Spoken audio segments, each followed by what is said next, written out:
नमस्ते। चलिए आज के इस दिलचस्प विश्लेषण की शुरुआत करते हैं। आज की ये क्लास भारत के सबसे बड़े राज्य राजस्थान की एक वर्चुअल फील्ड ट्रिप होने वाली है। ये सिर्फ एक जगह नहीं है, बल्कि साहस, सम्मान और सदियों पुरानी परंपराओं की एक जीती जागती कहानी है। तो इतिहास के पन्नों में गोता लगाने और राजाओं की भूमि को करीब से जानने के लिए तैयार हो जाइए। हमारी आज की इस यात्रा का एजेंडा एकदम साफ है। थार रेगिस्तान की चुनौतियों से लेकर राजपूतों के विशाल किलों तक, फिर गुलाबी शहर की शानदार वास्तुकला, वहाँ की अनूठी संस्कृति और खानपान, और अंत में वहाँ के वन्य जीव और वैश्विक उत्सवों पर हम नजर डालेंगे। तो चलिए बिना किसी देरी के अपने पहले पड़ाव की ओर बढ़ते हैं, थार रेगिस्तान में जीवन। अब राजस्थान को सच में समझना है ना, तो सबसे पहले विशाल थार रेगिस्तान को समझना होगा। ये उत्तर पश्चिमी भारत का एक बहुत ही बड़ा और सूखा इलाका है। यहाँ ऊंटों को यूं ही रेगिस्तान का जहाज नहीं कहा जाता, वो सच में यहाँ की लाइफलाइन है।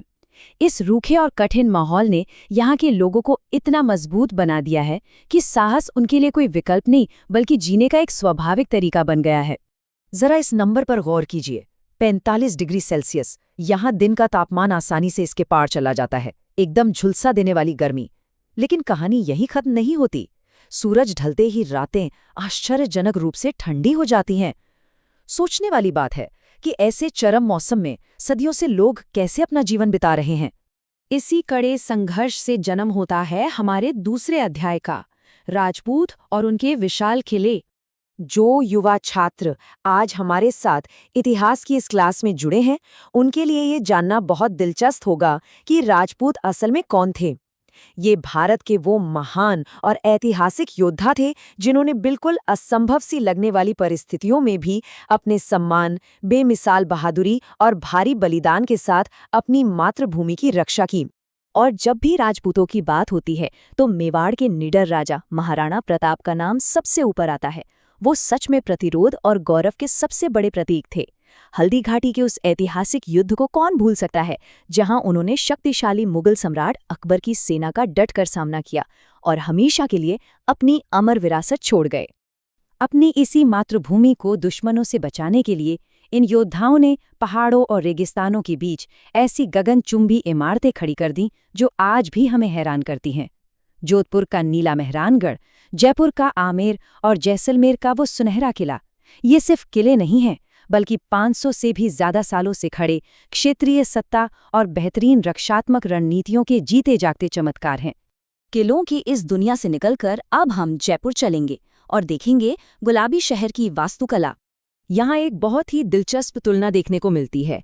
एक तरफ वो प्राचीन पहाड़ी किले हैं जो एकदम विशाल, मजबूत और सैन्य रक्षा के लिए बनाए गए थे, और दूसरी तरफ है जयपुर का मशहूर हवा महल, एकदम नाजुक और बेहद खूबसूरत। इसमें सैकड़ों छोटी छोटी खिड़कियां हैं जिन्हें सिर्फ इसलिए बनाया गया था ताकि शाही परिवार की महिलाएं बिना किसी की नजर में आए आराम से शहर की रौनक देख सकें। सत्ता और नजाकत का क्या शानदार अंतर है। सिर्फ महल ही नहीं, जयपुर की सड़कें भी राजस्थानी विरासत की असली पहचान को समेटे हुए हैं। चाहे वो बेहद बारीक कारीगरी वाले रंग बिरंगे आभूषण हों, सदियों पुराने पारंपरिक वस्त्र हों, या फिर वहाँ का मशहूर हस्तशिल्प, ये सब आज भी पर्यटकों को अपनी ओर खींचते हैं और आधुनिक राजस्थानी पर्यटन की जान है। चलिए अब वास्तुकला से आगे बढ़ते हैं और अपनी चौथे हिस्से में वहाँ की संस्कृति और खानपान का स्वाद चखते हैं। ये जानकर हैरानी होती है कि कैसे रेगिस्तान की कमी ने ही वहाँ के अद्भुत व्यंजनों को जन्म दिया। दाल बाटी चूरमा को ही ले लीजिए। ये सिर्फ एक स्वादिष्ट डिश नहीं है, बल्कि सरल और पौष्टिक सामग्री से बना ऐसा आहार है जो लंबे समय तक खराब नहीं होता। ये सीधे तौर पर वहाँ जीवित रहने का एक तरीका था। और लाल मांस का वो तेज मसालेदार स्वाद, वो इस रेगिस्तान की ताकत को दर्शाता है। वहीं मीठा घेवर उनके हर त्योहार के जश्न का अहम हिस्सा है। अच्छा, जब चारों तरफ सिर्फ सूखी और बेरंग रेत हो तो इंसान क्या करेगा? वो खुद रंग बनाएगा, और यही काम करता है राजस्थान का मशहूर घूमर नृत्य। जब महिलाएं चमकीले साफे, पारंपरिक कपड़े और भारी आभूषण पहनकर घूमर करती हैं तो ऐसा लगता है जैसे इस नीरस रेगिस्तान में अचानक से रंगों का एक जबरदस्त विस्फोट हो गया हो। और ये खूबसूरत नृत्य अधूरा है उस सदियों पुराने संगीत के बिना जो आज भी वहाँ के गांवों की हवाओं में गूंजता है।